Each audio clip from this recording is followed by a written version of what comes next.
एक प्रश्न विचारू का तुम्हाला? सोपा प्रश्न आहे, पण तुम्हाला आला तर बघा. माणसाच्या मूलभूत गरजा कोणत्या? बरोबर, अन्न, वस्त्र आणि निवारा. असंच खूप काळापासून चालत आलं आहे. पण मागच्या 20-25 वर्षात आपण ते आता बदलून टाकलं नवीन पिढीने. 3 याच्या व्यतिरिक्त नवीन गरजा तयार झाल्या आहेत. जसं अन्न, वस्त्र, निवारा, तसं आता मोबाईल, खरेदी आणि हॉटेलिंग या 3 नवीन गरजा निर्माण झाल्या आहेत. म्हणजे त्या इतक्या मूलभूत आहे की त्याच्याशिवाय आपण जगूच शकत नाही असं आता आपल्याला वाटायला लागलं आहे. काय लावलं आहे? जिथे जावं तिथे आणि ज्याला बघावं तो पूर्ण वेळ मोबाईलवर. मला तर वाटतं मोबाईलने आपल्याला आयुष्यात नम्रता शिकवली. तुम्ही कोणालाही भेटा, तो असा नम्रतेने मान खाली बसून बसलेला असतो, अर्थात मोबाईल बघत असतो. दुसरं, काहीही गरजा असो अथवा नसो, केव्हाही जायचं आणि खरेदी करत सुटायचं. आपल्या गरजा असतात 4 आणि आपण घेतो 14. काय करतोय ते समजतच नाही. लोक टाइमपास करायला वेळ असला म्हणून मार्केटला आजकाल जायला लागले आणि जाऊन सगळं काही घ्यायला लागले. आपल्या आयुष्याचं अख्खं मार्केट करून टाकलंय आपण. लोकांसाठी आपण एक बाजारपेठ झालो आहोत आणि एखाद्या कचराकुंडीसारखं झालंय. काही आणलं की टाक, काही आणलं की टाक. आणि तिसरं आज झालंय, केव्हाही वाटलं म्हणून हॉटेलला जायचं आणि खात राहायचं. त्याला कुठलंही लिमिट नाही. जे मिळेल ते खात राहायचं आणि तेही एक स्टेटस सिम्बॉल झालं आहे, बाहेर जेवायला जाणे. मला खरं सांगू, या तिन्ही गोष्टींचं जरा अतिच होतं आहे. अशी एक म्हण आहे जी कितीही पिढी बदलली आपली तरीसुद्धा ती म्हण कधीच बदलू शकत नाही. ती आहे, एनिथिंग एक्सेस इज बॅड. कोणत्याही गोष्टीचं अति केलं की ते वाईट होतं, त्याचं वाईट विषात रूपांतर होतं. या तिन्ही गोष्टी वाईट नाही आहेत, पण आपण जरा अति केलं आहे. मग काय करायला लागेल? काही नाही, शिस्त लावावी लागेल. तुम्हाला खरं सांगू, आपलं जीवन हे अतिशय अमूल्य आहे आणि या जीवनातला जो वेळ आहे ना, त्याला तर दुसरा पर्यायच नाही. तो गेला की तो कधीच परत येत नाही. 2-3 तासाहून कमी वेळ मोबाईलवर असणारा व्यक्ती दाखवा आणि 1 लाख रुपये मिळवा, अशी अक्षरशः घोषणा द्यावी लागेल अशी परिस्थिती आहे. तासन तास वेगवेगळ्या वेबसाईट, वेगवेगळ्या व्हिडिओज, वेगवेगळे मॅटर, वेगवेगळ्या प्रकारचे काय काय त्याच्यावर राहणारे मेसेजेस हास्य करून ठेवलेलं आहे. आणि माहिती, आपण स्वतःहून आपल्या आयुष्याचं नुकसान करतोय. तेच खरेदीचं तासन तास आणि तेच हॉटेलांचं बसून राहतात किती किती वेळ. आणि एक दिवस ठीक आहे, सतत तसंच आपण आपला वेळ वाया घालवतोय, आपल्या आयुष्यातले अत्यंत महत्त्वाचे क्षण. तुम्हाला खरं सांगू, असं कोण करू शकतं?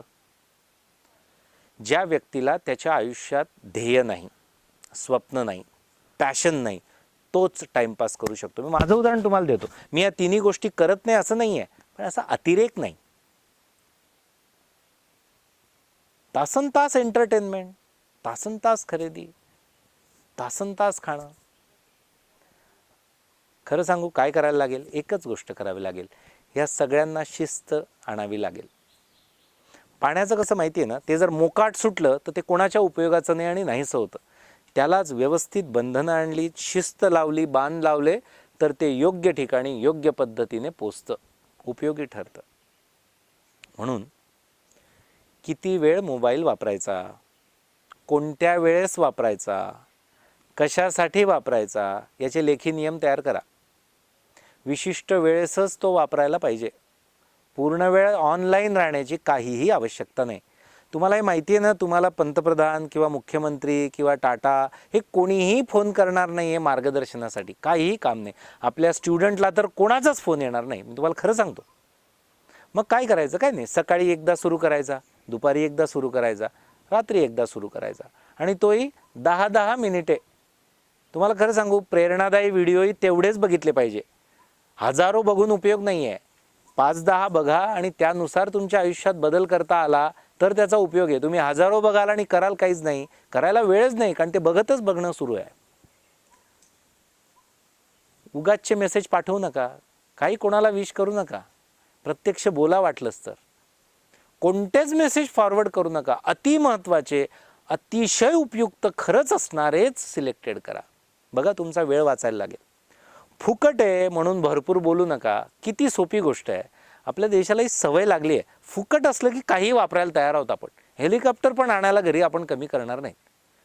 मोजकं बोलायचं असतं मोबाईलमध्ये, 1 मिनिटं 1.5 मिनिटं. याच्या व्यतिरिक्त फार महत्त्वाचं असेल तर प्रत्यक्ष भेटून बोलायचं असतं. आपण हे नियम टाका, तुमच्या आयुष्यात परिवर्तन होईल, माझ्यावर विश्वास ठेवा.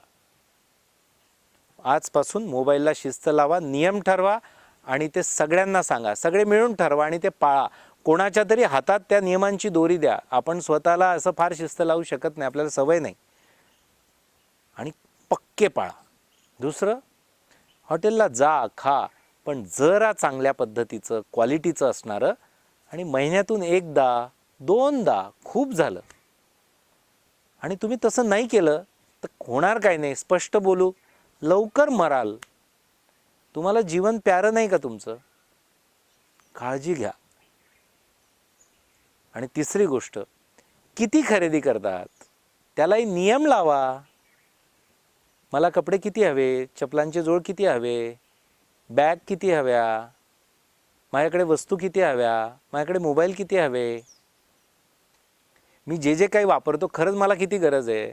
1-2 जास्त ठेवा, ठीक आहे, तुमची इच्छा, पण त्याचं प्रमाण ठरवा. त्यालाही जर तुम्ही शिस्त लावली नाही, तुम्ही वाहवत जाल. तुमचा वेळ जाईल, पैसा जाईल, अमूल्य आयुष्य अक्षरशः जाईल.